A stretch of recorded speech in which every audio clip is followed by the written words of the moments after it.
Good morning, students. Hope all are doing well. Since in the previous lecture we had started the new chapter, that is planning, and I had also covered the two topics, that is meaning and its features. So today we'll be doing importance of planning and some of its limitations. So before starting the chapter, let me remind you what is planning. Planning is deciding in advance what to do, how to do, when to do, and by whom is to be done. Here you have to choose the best option among the various courses of actions. Okay. Now, if we talk about importance of planning, it can hardly be overemphasized and has been termed as the most basic of all the managerial functions. Why is it the most basic of all the managerial functions? It is the most basic because it is base for all other functions of management. If you will not plan, you cannot perform any other functions like organizing, staffing, directing, and controlling. And it is vital too. Why is it important? Why is it vital? Because it is the primary function. Without performing the primary function, you cannot jump to the next function. So, without planning, there would be nothing to organize, no one to direct, and no need to control. As you can say that planning is the foundation of most successful functions of any enterprise. So, the importance of planning can be understood better from the following points. First one is planning provides direction. It provides a clear sense of direction to the activities of the organization and to the job behavior of managers and others, which strengthens their confidence in understanding where the organization is heading and what for, and how best to make the organization move along the chosen path, and when should they take what measures to achieve the goals of the organization. Then the second importance is planning reduces risk of uncertainties. It forces managers to shake off their inertia and insular outlook and induces them to look beyond those noses, beyond today and tomorrow. They are beyond immediate concerns and encourages them to probe and cut through complexities and uncertainties of the environment and to gain control over the elements of change. Okay, then the third one is it reduces overlapping and wasteful activities. Planning, it serves as the basis of coordinating the activities and the efforts of various divisions, departments, units, individuals, everything.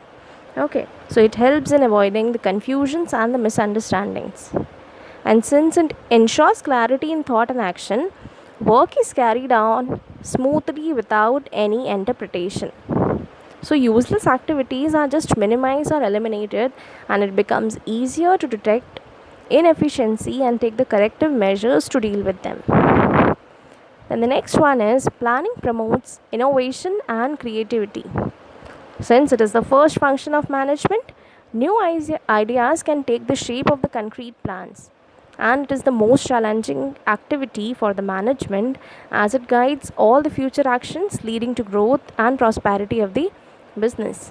For example, if we talk about the company, a company wants to expand its business. Okay, so this idea leads to the beginning of the planning activity in the minds of organizer. Like he will think like, should some other varieties of existing products be manufactured? Should retail trade be undertaken along with the wholesale trade? Should some new branch be opened? So all these things are innovation only. If somebody is thinking something new, he is trying to bring something new in the organization, so that is only innovation. Okay, then planning facilitates decision making. What sort of decision making? Here they have to take the decision that which course of action or which alternative is best among all of them. So he'll be seeing the cons and pros of each and everything. He'll be seeing the positive side as well as the negative side of each and every alternative. Then the last one, planning establishes standards for control. It involves setting of goals. How it establishes standard for controlling? Let me tell you what is controlling first of all. For example, in each and every class, you are setting the standards that I have to achieve 95%. Okay, you are setting some standards, and at the last, after the exams, for example, I said 95, you will be achieving 93. So that 93 will be your actual performance. So for the next class, what will you do? You will be comparing your actual performance with the standards and seeing where you are lacking behind. You will see the deviations and then take the corrective measures. So this is how planning establishes standards for controlling. So what are the importances now? First, it provides direction, then it reduces uncertainty, it reduces overlapping and wasteful activities, promotes innovation and creativity, facilitates decision making, and establishes standards for control. So you can say that although exact future can seldom be predicted, yet it's necessary to anticipate in order to make in the desired manner. And once of planning is better than tons of corrective measures. So Peter F. Drucker has very rightly observed a manager who works without planning should try to live without profits. And to sum up, planning removes uncertainties, focuses actions on purposes, brings economy and facilitates control. Now let's move on to the next topic, that is limitations of planning. So it is very advantageous for an enterprise. Planning, it is very advantageous for an enterprise and leads to more effective and faster achievements. It brings orderliness, stability, everything. But as against these benefits, it has following limitations too. The first one is rigidity. The plans produced through the planning process tend to introduce rigidity in the functioning of the organizations, and managers are likely to insist on the strict compliance with the predetermined plans. This may sometimes mean foregoing new opportunities and better options. Okay. The plans once made cannot be changed. They are rigid. They are not flexible. Then it may not work in dynamic environment. If you think that once you have made the plan and now you can change it, then what will happen? Can you change it? No. But if the environment is only keep on changing, it will only keep on changing, then what will happen? The planning cannot work there.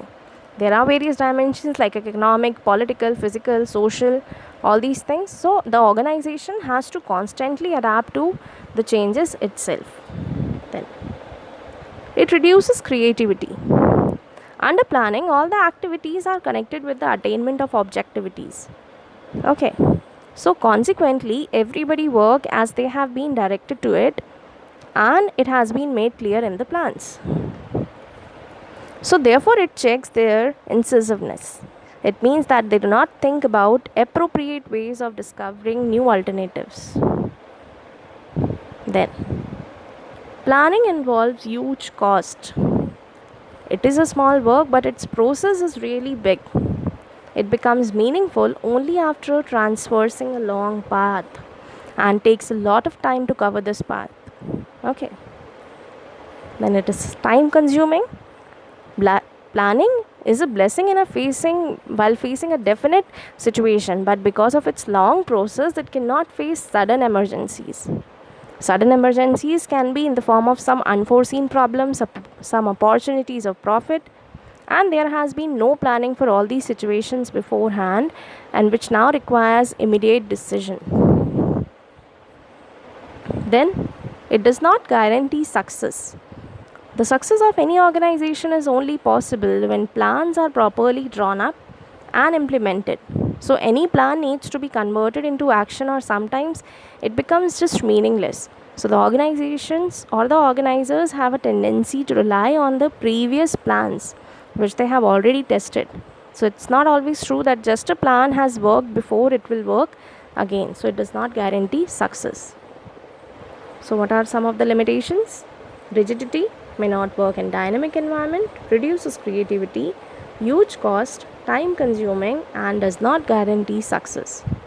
So if we talk about some external limitations of planning, they are natural calamities, changes in government policies, strategies of the competitors, technological changes, and change in fashion, taste, etc.